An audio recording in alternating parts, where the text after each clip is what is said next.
الحمدلله کوم ماشومه چې د کچې ډاکوانو پټه کړې وه نو هغه بازیابه شوه، د هغې خلاف اپریشن وشو او تاسو به د هغې تصویران هم کتلي وی. اپریشن چې دی دا وشو، خو په اپریشن کې څه سوالونه چې دي هغه نور راوچت شول.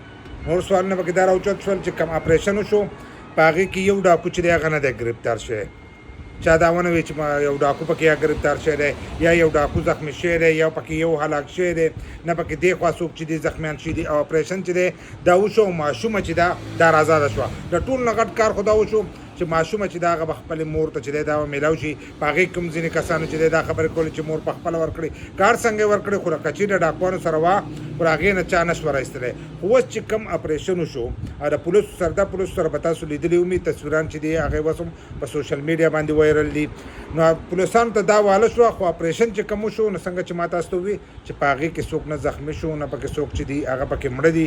او دغه شانتې اپریشن وشو، ماشومه چې دا دغه شانتې په لاس کې دیله ورکړی شوه. خو په دې کې غټ غټ خلک چې دی هغه ملوث دی. او تاسو وینئ د خیبر پښتونخوا نه په هره میاشت کې چې دی یو نه یو کس چې دی هغه هلته کې د کچې ډاکوان چې دی هغه تښتوي او په غټه پیمانه چې دی روپۍ ته غواړي.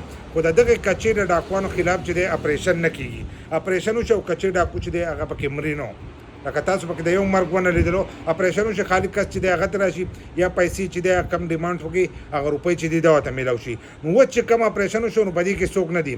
نو زیاتر کسان اوس دا شک کوي چې دا د کچې ډاکوان دي که د پکې دغه دي د پاخه ډاکوان دي. لکه دا کم چې زمونږ د سیاستدانان دا دي دا ورسره چې دي دا ورسره ملوث دي. په دې کې دا غټ غټ خلک چې دی دا ورسره ملوث دی، ځکه چې هغه د دې خلاف چې دی کار نه کوي. په خیبر پښتونخوا کې چې دی په مخ اپریشن کېږي او دا یو څو ډاکوان دي د دې خلاف چې دی اپریشن نه کېږي. تاسو راسره خپل رایه چې دی دا لازم شریک کړئ.